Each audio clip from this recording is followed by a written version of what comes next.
ಎಲ್ಲ ಕರ್ನಾಟಕ ಜನತೆಗೆ ಈ ನಿಮ್ಮ ಅಭಿಷೇಕ್ ಮಾಡುವ ನಮಸ್ಕಾರಗಳು. ಇವತ್ತಿನ ವಿಡಿಯೋಲಿ ಒಂದು ಟೀ ಅಂಗಡಿ ಬಗ್ಗೆ ತೋರಿಸ್ಕೊಡ್ತಾ ಇದ್ದೀನಿ. ಇದಿರೋದು ಬಂದ್ಬಿಟ್ಟು ದೇವಸ್ಥಾನದ ಪಕ್ಕದ ರೋಡಲ್ಲೇ ಇದೆ, ಪಕ್ಕದ ರೋಡಿಗೆ ಹೋಗೋ ದಾರಿಯಲ್ಲಿದೆ. ಇದ್ರ ಹೆಸರು ಬಂದ್ಬಿಟ್ಟು ಶ್ರೀವೇಣಿ ಟೀ ಸ್ಟಾಲ್ ಅಂತ. ಇದು ಅನೇಕ ವರ್ಷಗಳಿಂದ ಇವ್ರು ಸರ್ವಿಸ್ ಕೊಡ್ತಾ ಬಂದಿದ್ದಾರೆ. ಇವ್ರದ್ದು ಮೇಯ್ನ್ ಮೋಟಿವ್ ಏನಂದರೆ ಕಸ್ಟಮರ್ಗೆ ಒಂದು ಉತ್ತಮವಾದ ಚಹಾ ಕೊಡಬೇಕು ಅನ್ನೋದೇ ಇವ್ರ ಮೇಯ್ನ್ ಉದ್ದೇಶ ಆಗಿರುತ್ತೆ. ಯಾವುದೇ ರೀತಿಯ ಕಲಬೆರಕೆ ಇಲ್ಲ. ಟೀ ಪೌಡರ್ ಆಗಿರ್ಬೋದು, ಕಾಫಿ ಪೌಡರ್ ಆಗಿರ್ಬೋದು, ಇವ್ರದೇ ಓನ್ ಮ್ಯಾನುಫ್ಯಾಕ್ಚರ್ ಮಾಡಿ ಇವ್ರು ಕೊಡ್ತಾರೆ. ಯಾವುದೇ ರೀತಿಯ ಟೀ ಪೌಡರಲ್ಲಿ ಯಾವುದೇ ರೀತಿಯ ಇದಿರಲ್ಲ, ಕಲಬೆರಕೆ ಇರಲ್ಲ. ಒಳ್ಳೆ ಟೀ ಪೌಡರ್ನೇ ಇವ್ರನ್ನ ಯೂಸ್ ಮಾಡ್ತಾ ಇದ್ದಾರೆ. ಅದಾದಮೇಲೆ ಹಾಲು ವಿಷಯಕ್ಕೆ ಬಂದರೆ ಹಾಲು ದೊಡ್ಡ ಹಾಲು ಯೂಸ್ ಮಾಡ್ತಾರೆ, ತುಂಬಾ ಚೆನ್ನಾಗಿರುತ್ತೆ ಹಾಲು.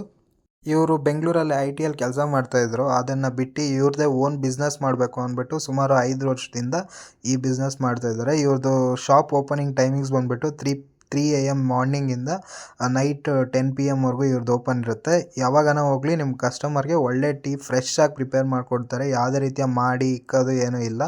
ನಿಮಗೆ ಆವಾಗೇ ನೀವು ಹೋಗಿದ ತಕ್ಷಣ ನಿಮ್ಮ ಮುಂದೆನೇ ಕಣ್ಮುಂದೆನೇ 5 ನಿಮಿಷ ನಿಮಗೆ ವೆಯ್ಟ್ ಮಾಡಬೇಕಾಗುತ್ತೆ. ನಿಮ್ಗೆ ಒಳ್ಳೆ ಟೀ ಮಾಡಿ ಕೊಡ್ತಾರೆ. ಪ್ರತಿಯೊಂದು ಟೀ ಆಗಿರ್ಬೋದು, ಕಾಫಿ ಆಗಿರ್ಬೋದು, ಮತ್ತು ಬಾದಾಮ್ ಮಿಲ್ಕ್ ಇದೆ, ಅದಾದಮೇಲೆ ಬೂಸ್ಟ್ ಇದೆ, ಹಾರ್ಲಿಕ್ಸ್ ಇದೆ, ಎಲ್ಲನೂ ತುಂಬಾ ಚೆನ್ನಾಗಿರುತ್ತೆ. ತುಂಬಾ ಚೆನ್ನಾಗಿ ಕ್ವಾಲಿಟಿ ಕೊಡ್ತಾ ಇದ್ದಾರೆ. ಟೇಸ್ಟು ಅಷ್ಟೇ ತುಂಬಾ ಚೆನ್ನಾಗಿರುತ್ತೆ. ನೀವು ಕುಡ್ದಿದ ತಕ್ಷಣ ಟೀ ಕುಡ್ದಿದ ತಕ್ಷಣ ನಿಮ್ಗೆ ಏನಾದ್ರು ಟೆನ್ಷನ್ಸ್ ಇದ್ದರೆ, ತಲೆನೋವಿದ್ದರೆ ಇಮಿಡಿಯೇಟಾಗಿ ಹೋಗುತ್ತೆ. ಅಷ್ಟು ಚೆನ್ನಾಗಿ ಕೊಡ್ತಾಯಿದ್ದಾರೆ.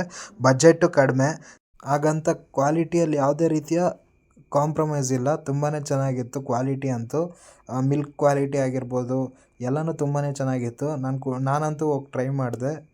ಟೀ ತುಂಬಾ ಚೆನ್ನಾಗಿತ್ತು. ಹಾಗಾದರೆ ಮತ್ತ್ಯಾಕೆ ತಡ ಮಾಡ್ತೀರಾ? ನೀವು ಯಾವಾಗನ ಕದ್ರಿಗೆ ಹೋದರೆ ದಯವಿಟ್ಟು ಈ ಸ್ಪಾಟ್ನ ವಿಸಿಟ್ ಮಾಡಿ ಫ್ರೆಂಡ್ಸ್. ಹೆಂಗಿತ್ತು ಅನ್ನೋದನ್ನು ಕಮೆಂಟ್ ಮಾಡಿ ಫ್ರೆಂಡ್ಸ್. ಇದಾಗಿತ್ತು ಇವತ್ತಿನ video. Please follow and share. Thank you for watching.